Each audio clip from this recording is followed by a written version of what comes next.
Take from New Jersey, it's the SNL Nerds, the show where two comics from New Jersey nerd out about Saturday Night Live. I'm your co-host, Darren Patterson. And I'm your co-host, John Trumbull. John Trumbull, how are you doing? Happy birthday before your birthday. Thank you. Yeah, this will be dropping, tomorrow the 31st, so it'd be the day before my birthday. So, yes. Yeah, so happy birthday the 2 days before your birthday. Yay. Math is difficult, my friend. Yeah. It is. So how you feeling? How's the summer treating you? You looking forward to the big B day? You got a room picked out at Chuck E. Cheese or something to celebrate? That's a lot of questions all in a row. I'm sorry. I didn't mean to confuse you with my gotcha journalism. I have vague plans. That's about it right now. Yeah. I'm actually busy on I'll be sort of working on the night of my birthday, co-hosting a trivia night. So I think I'm going to do something next weekend for it. Ooh, okay. Mysterious. I like it. So, well, no, I think it's going to be more or less the same thing I did last year. So okay, all right, that's cool too. So well, you came to that. So yeah, absolutely. Oh, yeah, that's right. Yeah, I was there. Yeah. So if you're free next weekend, you're invited. All right, done and done. Let's make it happen. And listeners, tweet out there at our boy Mr. John Trumbull if you can. Wish him a happy birthday. So spread the love, as it were. Okay. Yeah. Don't be awkward with the love. You deserve the love, sir. Okay. I somewhat disagree, but all right. Okay. I'll go with you. All right. Well, I mean, seeing it is your birthday, like as we do every year, we do something SNL related, or we talk about an SNL related movie, TV show of your choice. And you chose. We let the other one pick. So. Yeah. And I gotta admit, I thought this was a really, when you mentioned this movie, like I was a little surprised that you chose it. Folks, we're talking about the movie Meet Cute with Kaylee Cuoco, Pete Davidson. Came out on Peacock on September 21st of last year, 2022. Yeah. I think I was a little surprised by this too. It was I was having second thoughts about my initial choice of what we were going to do, and I'm not going to say what it was because we're still probably going to do it at some point in the future.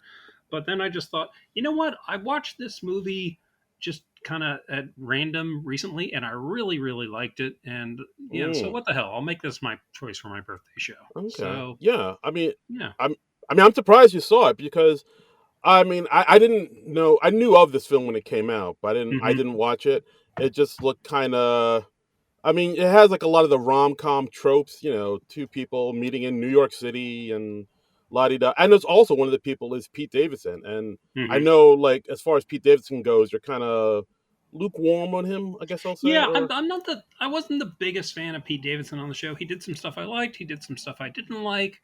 And, I wasn't exactly seeking out his projects after he left SNL because I was like, I think I'm a little burnt out on Pete Davidson. I'm going to take a break from Pete Davidson for a while. Yeah, we still. I know he has that show, Bupkis, on Peacock. We still haven't even talked about that. So no, have you watched that at all? I have not. I heard the first episode is so, but then after that, like it does pick up and the episodes do get better. Right. I just have to sort of hunker down and plow through that first episode and see if that's true or not. But I watched it. I watched a clip of it on YouTube where it was him and John Mulaney talking about how they'd done like a Freaky Friday sort of thing where they switched bodies because Mulaney was the one who went into rehab and stuff. Right. Yeah, and that was fine. That was cute. I wasn't like, oh my god, I've got to watch this show. And this movie, I just thought, oh well, okay, he's done a romantic comedy with Kaylee Cuoco. That's nice. I wasn't really clamoring to see it. And, one night, a week or two back, I was just looking for something to watch late at night on the streaming services. This is on Peacock right now. And I thought it was just a standard romantic comedy. Yeah. Me too. And then when I read a summary, I was like, oh, there's a time travel element to it. That's interesting. And I'm a sucker for a good time travel story. So I was like, okay, well, I'll check this out. my interest is officially peaked. Hmm. So That's nice. yeah, so I checked it out, and I was really pleasantly surprised by it. I really liked it, and Yeah, yeah. I mean, I think when you mentioned, yeah, yeah, it's like one of those things. Like when I first saw it or heard about it, it seemed like a standard kind of rom com. But I remember the trailer had some like sort of inklings that there might be darker themes in it. And but yeah, so as I watched the movie, I was like, oh, okay, this is why John Trumbull liked it because like it is a little bit more like the themes are a lot darker than I thought, and it goes places. It kind of reminded me of the another movie we talked about on this podcast, Palm Springs, yeah, with I definitely see some similarities between it and Palm Springs and Groundhog Day. I mean, it's similar to those in that it is a romance and it has a time loop element, but it is different from both of those films as well. I mean, really, what caught my eye though was the time travel thing, not the dark. right. Not the darkness. I was prepared for it to get kind of dark because there was a little warning up at the top saying like, "Oh, depictions of suicide," and I was like, "Okay, well, this obviously isn't going to be Yeah, a feel uh, good. yeah, it's not going to be a laugh fest all the way through." Yeah, this isn't gonna be one of Drew Barrymore's rom coms or whatever. Right, right, Uh, yes. and yeah, sure enough, it's not. I mean, we start off with um, Kelly Cuoco's character Sheila. She meets Hmm. up Pete Davidson's character Gary in a Right. bar. She picks him up. Gary's kind of a little bit introverted and like Hmm. kind of keeps to himself. And but then Yeah. He's she sitting talk. at the bar sketching. Yeah, We the find guy. out he's a freelance graphic artist, and I can just say, having worked as a cartoonist and a graphic artist, that does not happen in life.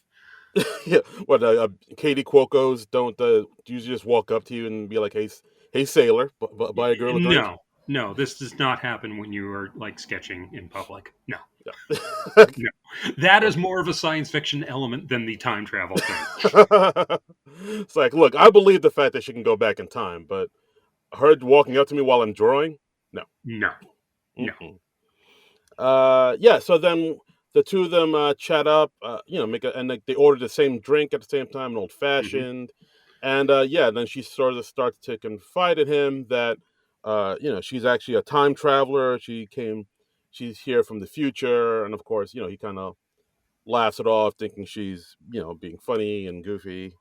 And yeah, and then they have this really lovely evening. Like Hmm. after drinks, they go to get something to eat at an Indian restaurant. Which there's like this one street in Manhattan. I've been there a couple times where it's literally like a bunch of Indian restaurants right next to each other. Yeah, it looked like they were in the village somewhere. It looked kind of like St. Mark's Place to me. I mean, one thing I really appreciate about this movie was it takes place in New York, and it's obviously really shot in New York. I mean, it is the Yeah, real life New York City, and you cannot fake that. yeah. No, it's very very New York. Just like Yeah. walks on the by the East River. You see the Hmm. Brooklyn Bridge in the background. Like the stereotypical kind of New York things you'd see. Yeah. Um, yeah, yeah. But I mean, this is very much the New York I know and that I love. I mean, like when they're walking around in the East Village, I was expecting to see like St. Mark's Comics in the background or Ooh, something like that. I used to go into the city on a weekly basis to see a comedy show called Invite Them Up at Rafifi. yeah, yeah, yeah. I remember. I mentioned that. That was a room that Bobby Tisdale and Eugene Merman ran together. And this was before I was even doing stand up myself. But I mean, you got to see a lot of cool comics there. You'd see like Todd Barry, John Mm. Glazer, John Benjamin, Yeah, Chelsea Peretti. I mean, just Aziz Ansari, and a lot of these people like before they broke. yeah. I think I remember like Mark Maron talked about it on his podcast about how he Uh went huh. there and like I think he went up there a couple times, but he's always kind of intimidated because they seem like more of like the hip cool crowd, and he was like I guess saw himself more as like a club comic. Yeah. Like it was like one of those things. I think he even mentioned like Nick Kroll stopped in a couple Yeah. times to do some stuff, Hmm. and yeah, it was a place to be. I do remember hearing about Rafifis back in the day. Like, Yeah, it was like the hip room for a while there, and the show isn't going anymore. I mean, they still do shows once in a while, but yeah, it was a fun time, and it was like yeah, my one of my regular hangouts for a little while. fun time had by all. Mm-hmm. Yeah, absolutely. But yeah, yeah. So Sheila and Gary hang out, and then Sheila says, "Yes, I am. I'm actually a time traveler from the future. I went into a nail salon one day because I was having a good day, feeling great about myself.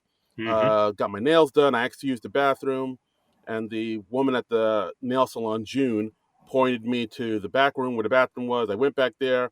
I found a tanning bed, and I was like, "Oh, that's interesting that that's here." And then June told me that that's not a tanning bed. That's actually a time machine. The owner bought it a while ago, just didn't like it. It can only take you back 24 hours in the past. Yes. That's and that's yeah, that's and of course Gary hears all this and is like, okay, Mm-hmm. all Yeah. right, you He's know, like, it's weird, but I'm kind of rolling with it because she's very cute. She looks like Kaylee Cuoco, so I'm going to be forgiving. yep, yep. It very much is. It's like I feel like it's one of those things most guys would be like, well, that's definitely a red flag I'm listening to, I'm hearing and I'm seeing. Hmm. But let's play this out.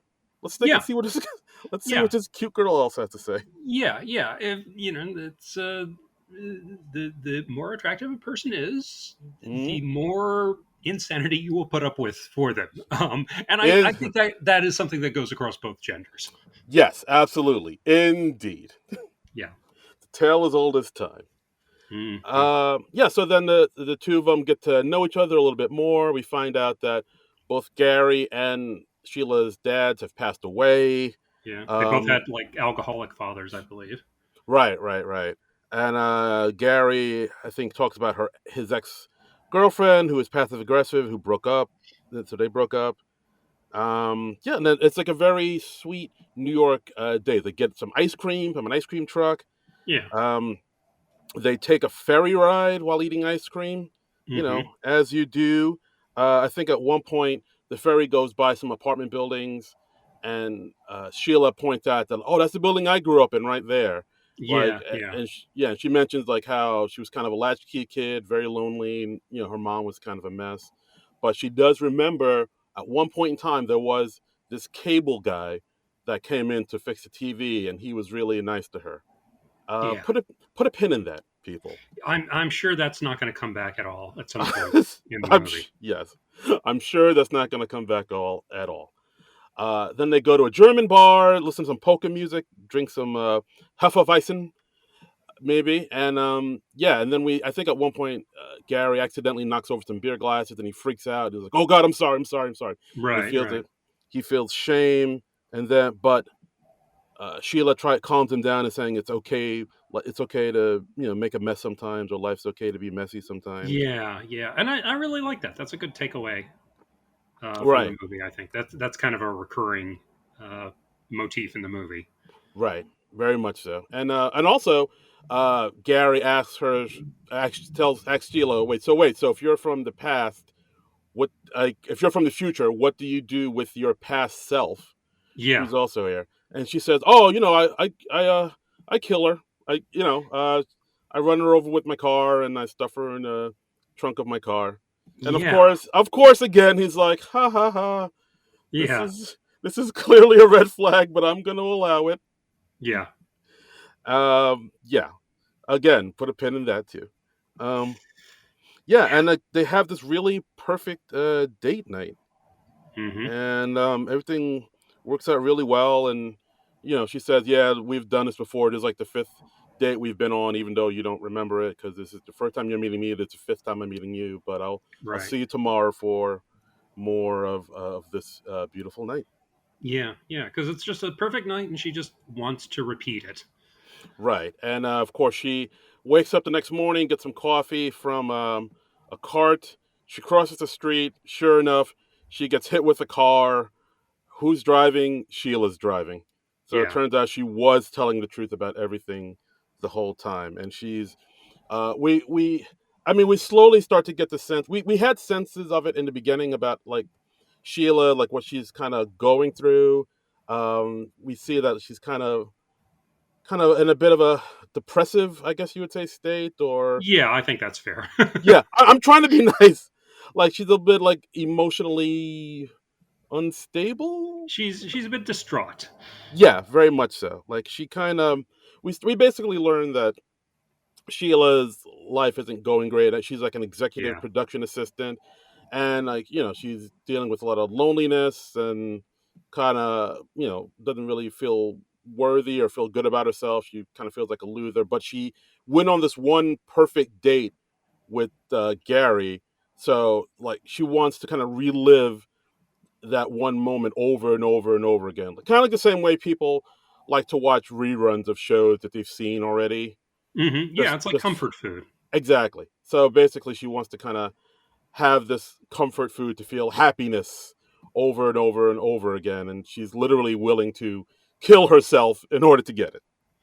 Yeah, and I mean, like when we learn that she is actually killing herself every single day, so she can go back and relive this one night with Gary over and over. I mean, it puts like the movie starts out with like just this close up of Kaylee Cuoco walking down the street, and she's got this kind of distraught expression on her face.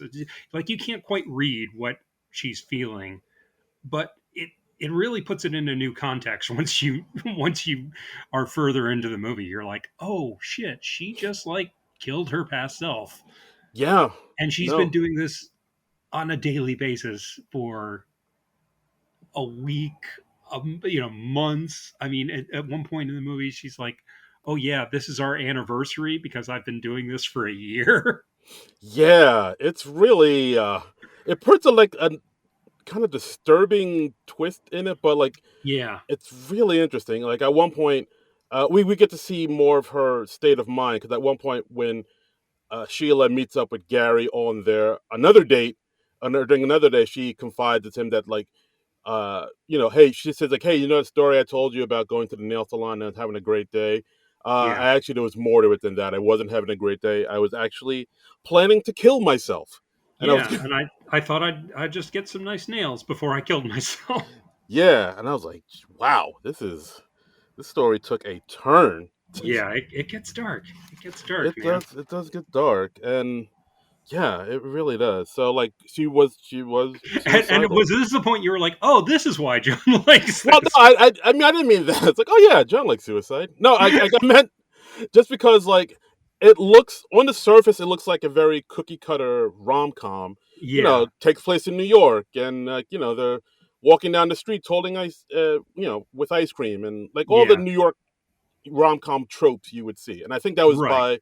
that's by design. They want you to think that, but then it takes this really kind of twisted, dark, but interesting turn, Yeah, and like that's where I was like, oh, okay, that's more like because if it was just a straight up New York City rom com, just like just straight up Reese Witherspoon, I I would be confused. Like, why would John doesn't seem like to be the rom I com have a character? romantic side to me, Darren. I never said you didn't, man. I'm just saying you don't go for the cookie cutter stuff. You got an edge, baby. That is true. That is true. That I mean, yeah, I was not interested in this when it looked when I thought it was just a standard romantic comedy, but I was like, oh, there's a time travel thing. Okay, this is going to be a love story with a twist. Then, so now suddenly I'm interested, and I thought Kaylee Cuoco and Pete Davidson had a nice kind of offbeat chemistry in this thing too. I wouldn't have thought that they would, but they really did. I liked how they worked together in this.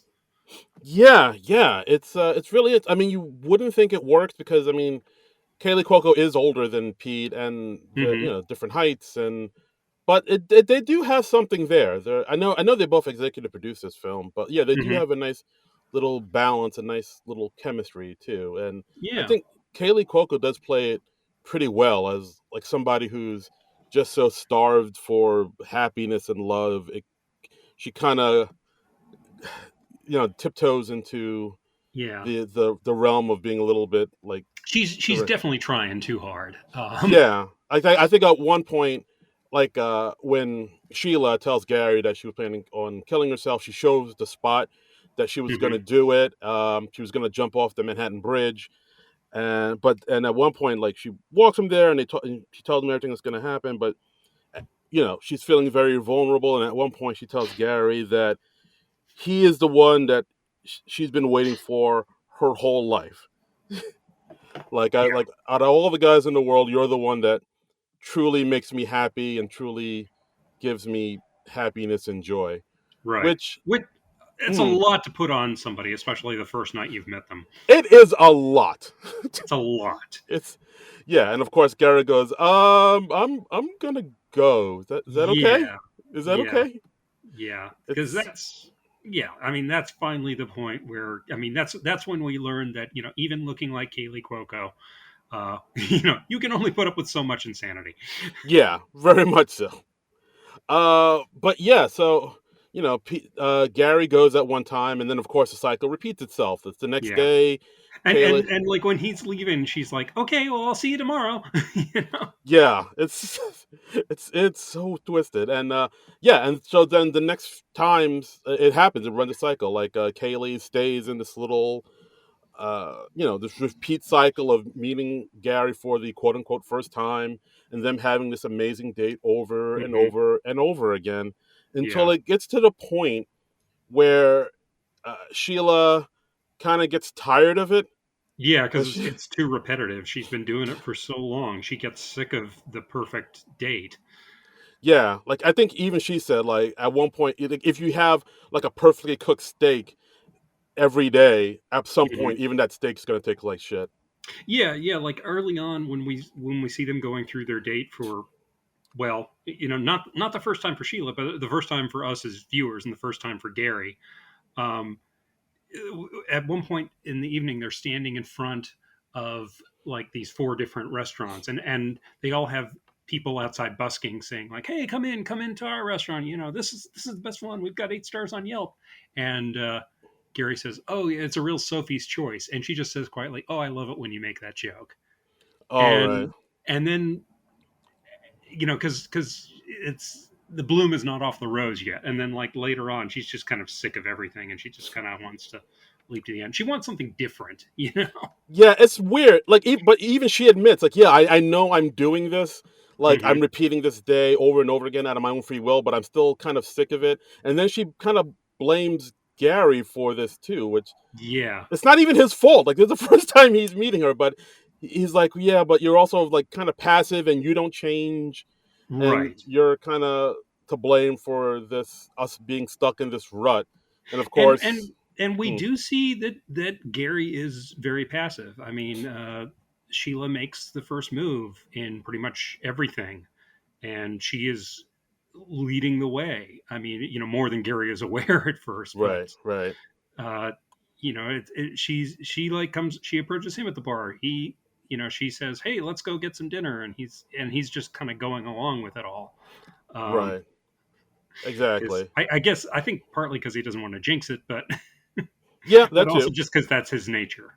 Yeah, I mean, he's basically sort of like a quiet, passive dude. Yeah, But yeah, but the fact that she's like upset with him, and this is, I think at this point she had been doing it for like about a year, and yeah, the fact that she's upset with him not changing, even though to him this is the first time they've ever met, right. was pretty insane. It's like I just met you. What do you mean? So yeah, so in a weird way, they are kind of going through a cycle of a relationship, even though it's the same night over and over, because she's kind of in the "I can fix him" stage. Right, Like, exactly. "Oh, he'd be perfect except for this one thing," which I think a lot of people say in relationships. Yeah, no, absolutely. And also at this point we learned that Sheila confides in Gary that, oh, that story I told you about how I went to the nail salon and saw the time machine, and I was suicidal, and the time machines and June told me the time machine would take me 24 hours back in the past. Well, actually, that was kind of a lie. The time machine can actually take me anywhere in the past, but only for 24 hours, Right. which comes into play later because at this point we see that Sheila's kind of sick of Gary the way he is. Right. So she figures, oh, I know what I'll do. I'll go way back in time to his past self and like fix all the things that are broken with him then, so his grown-up new self will be a better person. Yeah. I Which mean, which it wow. sounds perfect in theory. Yeah. Which Yeah. So wow. she's gonna fix like all his childhood trauma and stuff. And we and when she comes into the date again, he's there, but he's dressed differently, and you do see the difference. He's like a more self-assured guy. He's not a freelance graphic artist anymore. He's like an entrepreneur. He owns a startup. Yeah, He's like watching the game on TV. He's into sports now. yeah, he's vaping. He's vaping. Yeah, Yeah, and so he's become like, I suppose, a little more douchey, you could say. yeah, I would say that. Like he's definitely more of a bro. When they're in the bar, he makes the first move on her. Right, He approaches her. He buys her a drink. And, he's the one that kind of takes the lead. When they go out for dinner after drinks, they don't go to the Indian restaurant. They go to like some more high end, like fancy pants. right. Where they give you Midtown. like those minuscule proportions. Exactly, exactly. So it's like he's definitely more kind of assured, but in him being more assured, he's not really the guy that he used to be, the guy that Sheila fell in love with, so she's not Right. happy with him either. Yeah. And then she sort of starts giving him grief about that, and he's like, "What the hell are you talking about?" Like I just met you, Yeah, lady. yeah. and Oh, and again, because he's not as passive as he used to be, he's not as willing to put up with her craziness. And yeah, he just like called himself an Uber and it's like, yeah, I gotta go. Like, yeah, I got an early thing, so later, baby. yeah, yeah. And he's like, "Oh well, that would have been nice if she wasn't such a nutball." Yeah, very much so. So it's one of those things where and at this point, so they're arguing and fighting that like he's not the same, and then she lets it slip that yeah, I went back in time to change your trauma, so you wouldn't be the person you were, and then we flash back to see what she's done, and we find out that she dressed up as her Gary's uncle Charlie and played catch with him when he was like a kid For 3 years. for 3 years. Yes, she did that for 3 years. She just played catch with the kid just to get more confidence. Oh, and she Right. also And get uh, him into sports. And get him into sports, and she also helped teenage Gary lose his virginity. yeah, yeah, she didn't seduce him or anything, but she set up this woman to like come to his door when he's a teenager, and she's like, "Oh, hey, I'm here to deliver a pizza," and he's like, "I didn't order a pizza," and then she comes in, and apparently he loses his virginity to this woman. I mean, hey, hey, hey. I mean, that's honestly kind of impressive that she travels back in time, and she does this in less than 24 hours, mind you. She finds a woman Yeah. and she convinces this woman, "Hey, come seduce this teenage boy that you've never met before." Yeah, the girl should have been like, "Are you a cop? Yeah, What is this?" what did she? I mean, they don't really get into is this woman like a professional or something? I guess you could assume that she was. That would probably be the simplest way to do it. But Yeah, she's oh a my god, that woman of is the evening. that is nuts, man. Yeah, and of course, so now that the new douchey Gary hears all this, and he's like, "That's fucked up. Don't you understand Yeah, how fucked up that is?" yeah, And of course, Sheila tries to explain it by saying, "No, that's a good thing. I took away your pain and your yeah. trauma. Like I helped you. I made you better." Yeah, and he's like, "No, you don't get to decide to take away my pain." And he's very much like Captain Kirk in Star Trek Five. He's like, "I Ooh, want my pain. I need my pain." That's because that's what makes you who you are. yeah, very much so.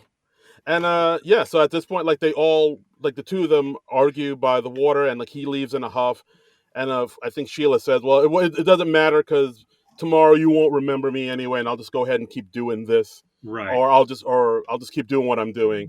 And then Yeah. Gary hits back with, "Yeah, I may not remember you, but like my gut feeling will still be the same. Like something in my Right. gut will tell me to stay away from you." And there's also a neat gag. He's like, "No, oh, yeah, I will remember." He like scribbles a note on his hand really fast, and she's like, "You're writing on your hand with a Sharpie. That's not going to last." Yeah, this ain't memento. Yeah. Ugh. It's like time is going to reset, doofus. Just, I don't know. He's trying. Yeah. But But it's a yeah, cute moment. yeah. So like, I think at this point, Sheila realizes she wants the old Gary back, so she goes back in time and like takes away everything she did before. Like, she Right. Like she Oh doesn't. yeah, you know what? One thing we should mention: she also like took away some of the people who like had caused trauma, like a mean teacher, a bully at school, and she doesn't really say what she did to those people. I guess we're supposed to assume that she killed those people, Yeah, she but just says deleted, and I was like, yeah, what does that mean? What did yeah. you do? I mean, there's so much not being said. Yeah, I let that go, but in the back of my mind, I was like, how dark is this movie gonna get? Because it did Yeah, feel like she 86th them. yeah, yeah. I I, mean, I I don't see what she could have done outside of that. I mean, yeah, I mean, delete pretty much means. I mean, yeah, there's no other way to. Well, let's keep moving. yeah, let's not get involved in that. So yeah, so we see her go back in time. We see her chloroform herself dressed as Uncle Charlie. yeah. And by the way, you know, like when she's pretending to be his uncle Charlie, and it's not really his uncle, but like she's in a baseball cap, sunglasses, and a mustache. So it's like, Yeah, you know, imagine Kaylee Cuoco dressed up as Mike Ditka. yeah, very much. Like, Ah, bears. yeah, It's very much that. And so and she, yeah, yeah. So yeah. yeah, that's got to be a fetish for somebody, right? Oh, I'm sure it's out there. Do a search. Yeah, yeah. You will find it.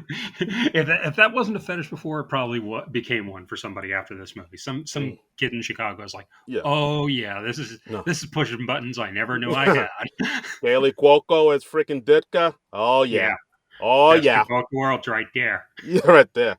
Get me a Bratwurst and I mean, Mamma Mia. Oh, oh yeah. I, is that a But Chicago accent? I don't know what I was going for. it's in the neighborhood. It's within hailing distance of approaching a Chicago accent. I think. I I've don't know. never been to Chicago. Yeah, I thought I was going for a Chicago accent, but kind of ended up at like Minnesota halfway through there. But yeah, oh yeah, oh yeah, yeah. Fargo. So I mean, there is yeah. It's dark, twisted jokes, and you know, and I like that. I like that this was going to like kind of unexpected places and going into this twisted sort of thing. I mean, it's a fun offbeat comedy. I think. Yeah, very much so. I mean, I like how I don't know. It's interesting. Like so, after she takes like redoes the trauma and kind Hmm. of fixes everything, she meets Peter. He Yeah. meets Gary again, but like and they have a nice night. But Gary does get that sort of feeling in his stomach again about like something about being sad, kind of at times around her. So it Right. seems like douche bro Gary was right. Like this new Gary, who seems like the old Gary, has like a certain feeling about her that doesn't quite sit right. Yeah. He does like he somehow remembers from the previous time loops. You know, so he has enough of a sixth sense that he's got deja vu, which doesn't really make sense if you know it's if time is resetting for him. But you know, it's a movie, so we'll go with it. I mean, in pretty much every time travel movie, there's always going to be something that doesn't entirely make sense, Right. and you Absolutely. just are like, okay, I'll just roll with it. Yeah. Just you gotta to suspend disbelief a little bit. Yeah, Uh, exactly. I mean, I also like how because there aren't too many characters in this Yeah, film, but the movie is basically just Sheila and Gary, but yeah, it does make time to fit in June, the nail salon proprietor who uh, chose Sheila where the machine is, and yeah, then they have a nice little moment too because Sheila is telling June like what she's trying to do. She's trying to kind of take yeah, away this guy's trauma so he'll be the perfect version of himself so they can fall in love and she'll be happy.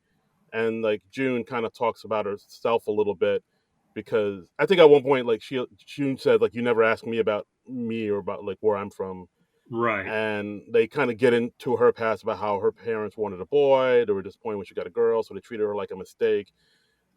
But like now she has a nail salon and she lived in Bedside with her wife. And like you said, like those mistakes, they kind of make you the person you are. Like you can't, Yeah, basically what you said, where the mistakes kind of help build you up, and you know, being perfect maybe isn't well it's cracked up to be. You can't force somebody to be something else. But I don't know. For some reason, Sheila doesn't want to hear it. She yeah. refuses to believe, what she's telling. Which is which. I Oh, Yeah, I'm sorry, go ahead. I really like that they gave June some development. You know that Yeah, she wasn't just a device. And I think at one point, I love that we get to know what June's about a little right. bit. And the actress who plays her, Deborah S. Craig, she did a really great job. I thought. She really did. I know I've seen her in something else. I just can't remember what, but like I thought she was quite good. Uh, Yeah, this I think is the first I've seen of her, but yeah, okay, I liked her quite a bit.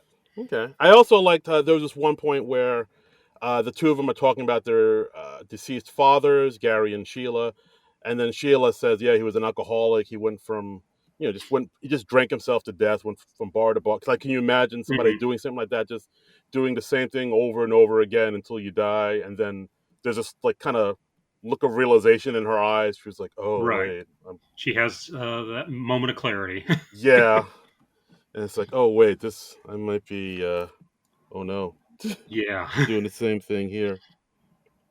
Um, yeah, so then they have the same date and it goes well. They kiss and hug and everything, and it's like I said, Gary still had that weird feeling in his stomach about being with her, and then yeah, like after she tells him everything that she's done, he's like, "Hey, that's pretty messed up. Like, you shouldn't be doing that. Like, Yeah. maybe I'll go back in time and fix and take away your trauma. Would you like that? I mean, you told me where the time machine is at the nail salon, right? I can go there right now." And Right. she's like, Yeah, and "No, she gives the name of the nail salon. What was it again? It was like nail me hard or something like that." nail me hard. Yeah, that was it. It was some nail Cute name. entendre. Yeah, Yeah. I see nothing wrong with that. But yeah, but then they have this really big this talk where uh Sheila like really bears her soul and saying like, "No, you're my one shot at happiness. Like, this has to work." And Gary's Yeah. like, "No, could you just, you know it's a lot to lay on me. Could you just like kind of let me go and Pump the brakes and a just, little bit. yeah, like yeah, exactly, like the next time you time travel, just don't meet me. Just, do something else." And she's like, Yeah. "No, I can't do that. Like, you're it. Yeah. You're the only person that makes me happy. You're my one source of happiness. If you're not in my life, I will kill myself."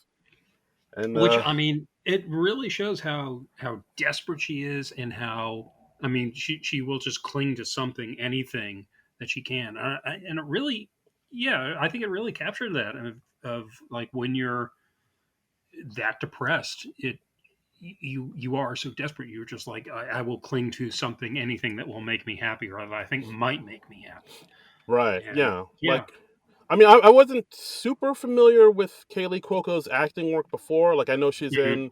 in, of course, most people know from Eight Simple Rules and Big Bang, and Yeah. I know she does the voice of Harley Quinn, and Yeah, I mean, I've always liked her as an actress in the things I've seen her in. I'm not a big fan of the Big Bang Theory, yeah, but I same, always liked the actors in it. I'm yeah, always like, okay, yeah, I see why. I get why this show is popular. I don't like that this show is popular, but I mean, the actors are all certainly very talented, very deserving, and I've always liked them. yeah. It's basically it feels like a show that's written about nerds, but not by nerds. That's it exactly. That's Yeah, the it's like, crux of my complaint about that yeah, show. it's like, oh, this is how nerds talk and act, right? Yeah. It'd be like a show with black people written by, people who aren't black, or just they just kind of pick up the stereotypes and tropes, like, oh, this is how Mhm. they talk, the other, right? And it's like Yeah, yeah. I not mean, quite. I've heard the show, the Big Bang Theory, referred to in some quarters as nerd blackface, which I think that is taking it a little far. But A little bit. I'm just like, okay, let's not pretend that nerds are a persecuted minority on the Yeah, scale of African Americans. But yeah. I mean, look, that speech that Lewis gives at the end of the first Revenge of the Nerds may have mhm, made it seem like they're this, persecuted group, but it's not. mhm. It ain't that serious. No, no, I don't recall nerds ever being enslaved and taken to another country. So, Right. Not yes. No. No. That has not I happened. mean, maybe I missed something in history class, but Do your research, John. I'm sure there's some nerd conspiracy site that, that claims that. Oh God. Oh God. Don't add us, folks. Yeah. But yeah. So after Sheila bears her soul to him, saying, "Yeah, you're my one source of happiness. I'm not gonna let you go." Hmm. He's like, okay, well, yeah, let's. I'll guess we'll see you tomorrow, and we'll just we'll keep doing this forever and ever till the end of time. Yeah. And of course, he leaves, and of course, he goes to the nail salon to look for the time machine. He finds the time machine, and he goes back in time to fix her, so she's not so codependent Yeah. on him. And he goes back a little too far. He goes back to 1999. He goes to the apartment that she grew up in, Hmm. and he finds her as a child. Her mom thinks that Gary is the cable repairman because they Yeah. they bought like a shirt at like a used thrift store. Yeah, he got a thrift shirt. There's like a somebody selling used clothes on the street, and she gets him like this retro shirt that you'd see a gas station attendant wearing or something, and it has his name on it, Gary. So she Absolutely. assumes that he's the cable repair guy, even though he comes with no tools or anything like that. Yeah, he's just a dude in a shirt, and she's like, Dude in a "Oh, shirt. you must be the repair guy." Yep. That's Yep. all. That's all it took back in '99. 1999 was wild, man. Yeah, 401k or two 1k 2k. Oh, I it's Yeah. some combination of letters and numbers. I don't remember. Sure. Yeah. Y2k. There it is. Yes. There you go. All We right. got You we got got. there. Yeah, You got there. the Matrix just came out. I mean, it was a wild time. Yeah. Office Space. It was everything. Yeah, and I'm just going to leave this strange man in the living room with my daughter. Yeah, What's the worst that could happen? yeah. I mean, they pretty much say that her mom was negligent and just kind of all about Yeah. herself. But even that type of mom has to be like, Even by negligent mom standards, that's bad. that's pretty negligent. The mom should be like, you know what? Let me just stay in the room with this Yeah. stranger.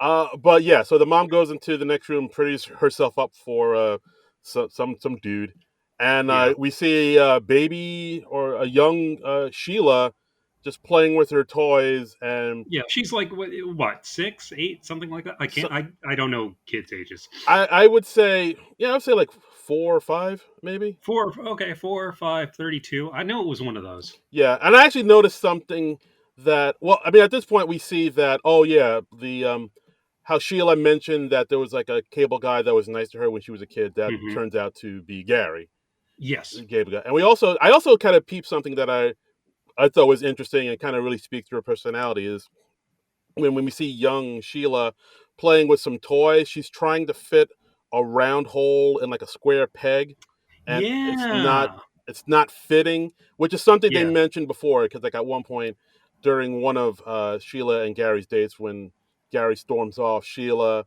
talks to one of the owner of the Indian restaurant, and they Hmm. have a talk about relationships, and he mentions, "Oh yeah, we have a saying in my country. It's like you're trying to fit a round hole into a square peg." And then Right. so flashback to this scene where we actually see a young Sheila trying to make something fit into something else that's it's not designed Yeah. for. She's literally doing that. Yeah. Yeah, and like she's crying, she's smashing the peg with a hammer, and it's like, why won't this fit? And like that's pretty much encapsulates who she is throughout this whole movie. I Yeah. thought that's like Yeah. I saw that, I was like, oh, that's an interesting touch. Yeah, that is kind of a neat metaphor for who she is as a character, as a person. Right. And then we see Gary, seeing her cry, comforting her, and saying the same thing that Sheila told him on one of their dates, like it's okay for things to be messy sometimes. Yeah, Uh, yeah, so so that's where Sheila got the phrase. That was yeah, interesting. yeah. I guess so. I mean, it's yeah. We got a time loop situation thing going on. Time loops. Yeah, Uh, yeah, um, yeah. So I mean, yeah, so at this point, I know Sheila feels dejected after her to talk with Gary. She goes back to the nail salon to tell June goodbye. Thanks for everything you've done, and yeah. we get the sense that, oh, she's about to off herself. Yeah, and we see her like walking to the bridge where she was planning to do it. She gives away her purse to a homeless guy. Mhm. I mean, she is resigned. She has decided on her course of action. Yeah, yeah, and then of course Gary finds out, so she runs to that same spot that she told him about how she was going to off herself, and it's one of the things, like she's like seemed really resigned that she wants to do what she's gonna die. Then Gary tries everything to stop her, and then he said, well, what if I told you I've seen the future? We June showed me how to use the machine. She just like switched the knob to F for future, and like Yeah. I saw the future, you're in it, and it's a beautiful future. And like she doesn't believe him, and he says, all right, what about this? I'm gonna go get proof. I'll bring you back proof to stay here, don't do it, and I'll bring you proof that the future is beautiful. Then he just kind of walks away, of course knowing he doesn't have any proof. But I think Hmm. like him trying to sort of build a bridge between them of trust that like maybe the future isn't that bad. So Yeah. we get a little drama work from Pete Davidson here as Oh, he and it's a really sweet moment, and it is a romantic moment in a weird way because I mean he's trying to like give her faith to yeah. in life and that it's okay to go on and face the future. Yeah, very much so. Like again, I did not expect this movie to get this heavy like this. Uh, Yeah, me neither. I mean, I've from all I was going on when I first became aware of this movie was just the poster, which is just the two of them looking at each other across a table, and the title "Meet Cute," and I'm like, oh, okay, it's a romantic comedy, and I had no idea about the time travel thing, and then but yeah, I was really pleasantly surprised. It went some places I was not expecting it to. yeah, very much so. Yeah, so as like we see that Gary's leaving and walking away, we see he turns around and we see that Sheila is standing behind him, and then the two of them Hmm. hug and embrace, and then we see the sun come up, and they walk, you know, past the East River together, arm in arm, hand in hand. So Yeah. it was, I don't know, I thought it was really interesting, and it kind of ends there. I kind of wish I had a bit of a stronger ending, but I mean, other than that, that's kind of how the movie ends. It's like the two of them kind of arm in arm together, just kind of Yeah. facing the future, which I thought was really Well, interesting. I think that's how time loop movies like this they usually end, where at the end they finally break out of the time loop and then they're facing the future, and then yeah, that it's always a little ambiguous because it's like, well, what is the future going to be? But I mean, that was kind of the case with Groundhog Day. That was the case with Palm Springs. Yeah, yeah, We can't really go much beyond that point. I think that sort of breaks the formula, I suppose. yeah, yeah. No, I hear you. And yeah, that's a movie. Like, really interesting choice. I liked it. I liked it like kind of way more than I thought I would. Like, I mean, I Oh, know. good. Yeah, Yeah, yeah, I'm no, glad you liked it. great Yeah. choice, sir. Well, thank you. I was real pleasantly surprised by it when I mean, I put it on. I was just like, okay, I'm just looking for something I can watch, and then if I fall asleep to it, it's not the worst thing in the world. It's kind of you're just looking for something to watch late at night, and but I was like, oh wow, this is really much better than I expected, and I was like, wow, I was really impressed by it. It really was. Yeah, like I don't know. Yeah, it just like hits some tones I wasn't expecting. Hmm. It goes places I wasn't expecting. Yeah. It gets darker and kind of deals with some, Yeah. real shit, I which I mean, wasn't it's expecting. really well written. It's really well acted. Like I said, I think they do have a fun sort of offbeat chemistry together. And these aren't two actors I would have expected to have chemistry together. So Yeah, it was really a pleasant surprise. I'd highly recommend it. yeah. So, folks, meet cute. Give it a look. See what you Yeah. think. Like, even if you're kind of indifferent to, Kaylee Cuoco or Pete Davidson or whatever, Hmm. just give it a go in an open mind and see if they don't change your minds about who they are as actors at the end of this. Yeah. Yeah. I think it was really interesting. Yeah, it really worked for me. It was I dug it. It's on Peacock, so go check it out. Yeah, go give it a look. See. It's a little bit of trivia about it. So, Hmm. according to IMDb, the character of Gary, played by Pete Davidson, was actually written for Johnny Galecki, Hmm. Cuoco's pal from Big Bang. Yeah, which is interesting since they were co-stars on that show for how long did that show run? Like 12 years, Oh my 13 god, years, something like that. dude, that Some show was on forever. I know like well over a decade. Um, Yeah, that's I know it ran longer than Cheers, which when I oof. read that I was like, oh no. Oh yes. Uh, um, but yeah, like I'll and look it up. I could definitely see Johnny Galecki in that sort of role. I mean, one of the reviews I read said, "Oh, Josh Radnauer would have been a great choice for this movie." But I liked what Pete Davidson did. He's a fun offbeat choice, and it made me see like his appeal a little more. I'm just Yeah, like, oh yeah, no, I get why Pete Davidson has like dated so many famous, beautiful women. He does have an appeal to him. yeah. I mean, that might be a reason why they booked him because like maybe they know that. Like, I mean, it's not.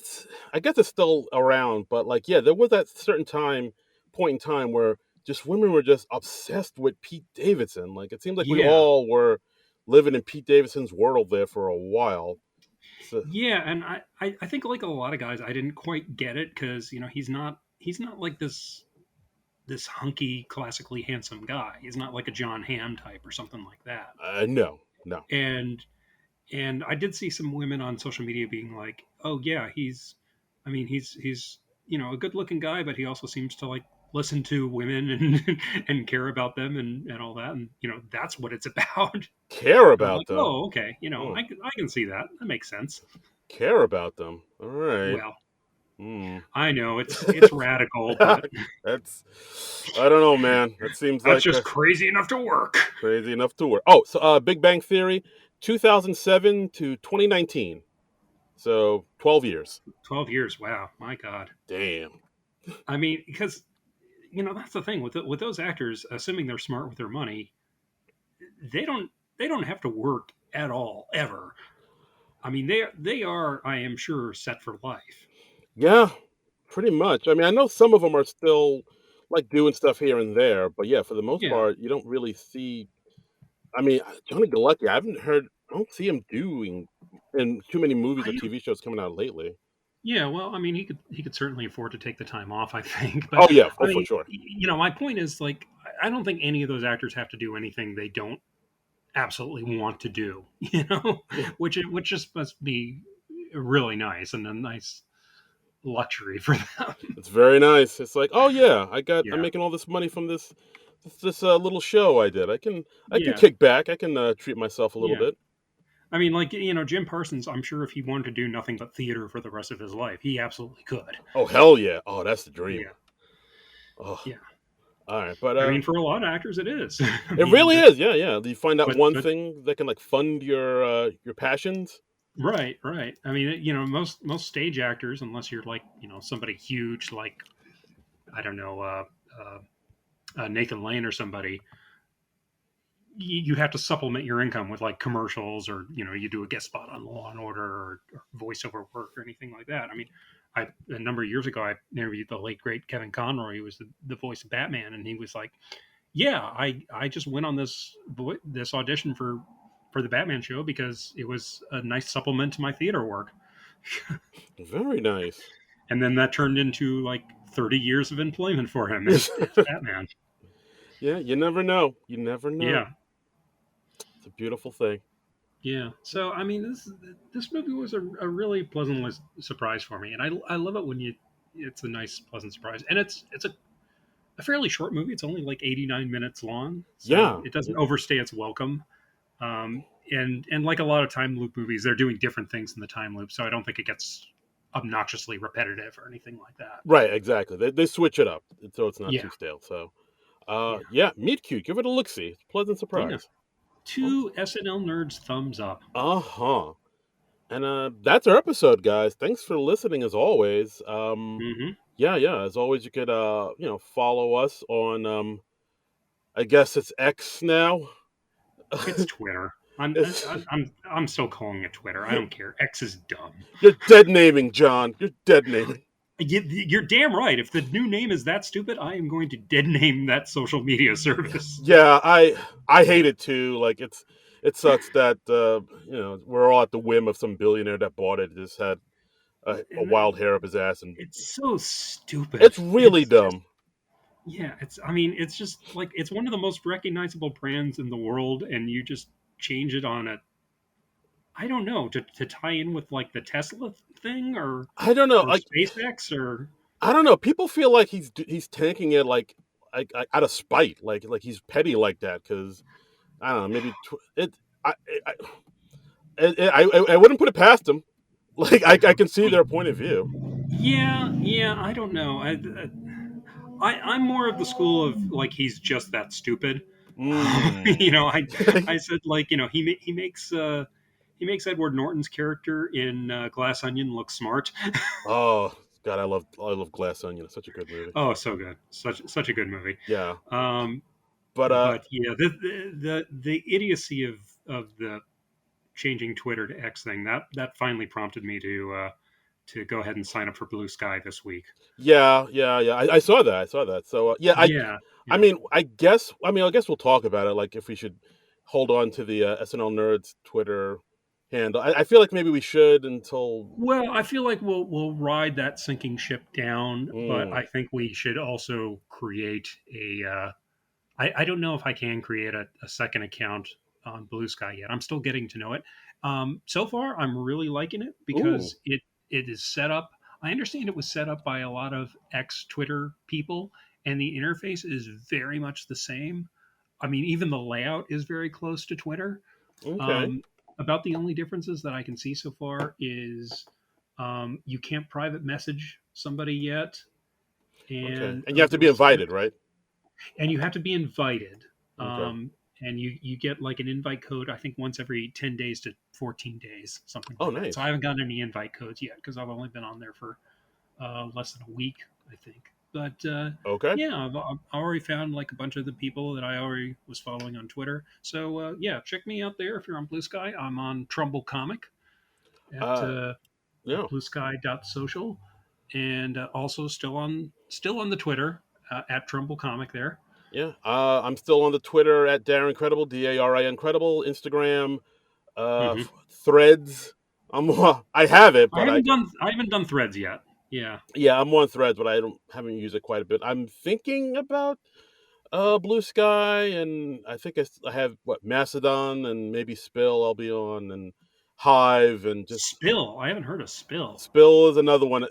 There's too many. Like I think everybody's just looking for like the best life raft now. Like once this Right. Twitter thing inevitably sinks, they're looking Yeah, for where everybody else is going to be.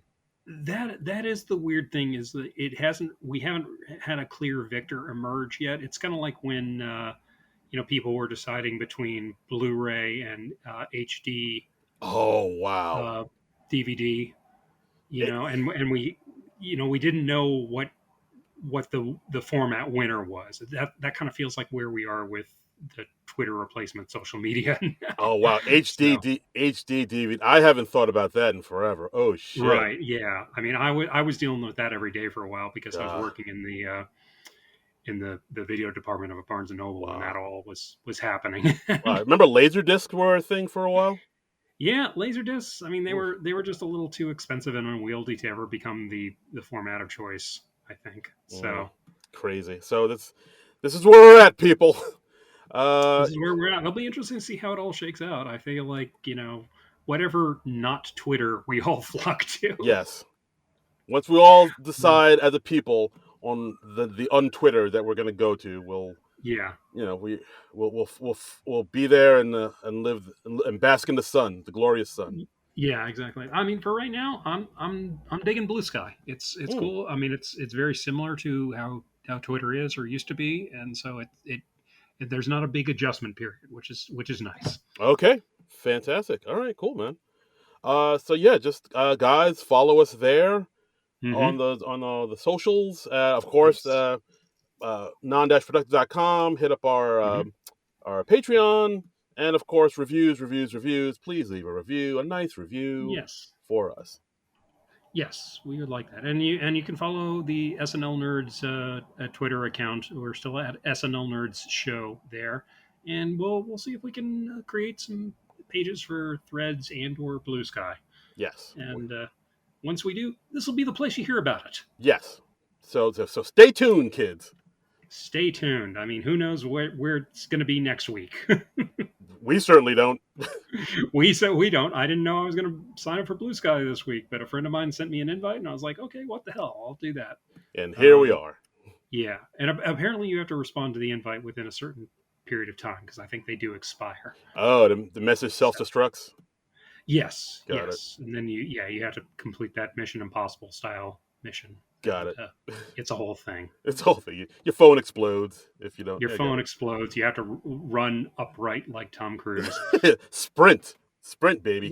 What is the deal with how that man runs? I do not get it. I think I remember hearing somewhere that like he actually like I guess hired a runner to teach him how to run like that because it's like the most like I guess effective, fastest way to run. Because I think he saw some video footage of him like in a movie before this, and like him running was in it, and like he didn't like the way he looked while running, so this is his improved way of running. Just like it's the weirdest fucking thing. Just high tannered, like high knees, just hi.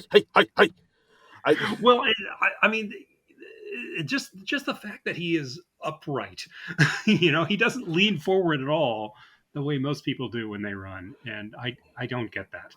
I don't know. I guess I don't know. I guess he thinks it looks cool.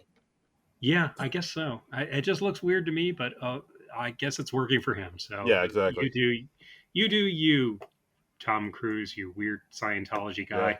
Shine on, you crazy diamond. Yeah. Mm-hmm. Whatever. Okay, so we're not sure what we're doing next week yet. We'll figure that out. No. Yeah, we're still figuring out what we're gonna do next week, folks. But trust me, whatever it is, it's gonna be pure gold, baby. It's gonna be a banger. Texas tea. Yeah, that's right. You're gonna love it. And if you have any suggestions for movies you'd like to see us cover, let us know. Yeah, tweet at us or on those other alternative social media sites. Let us know. Yeah. Blue Sky, IG, Twitter. Smoke signals, carrier pigeon, just whatever. Yeah.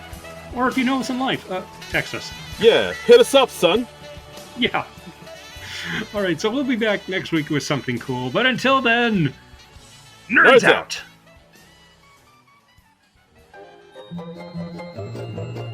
This has been a non-productive media presentation. Executive producer Frank Hablawi.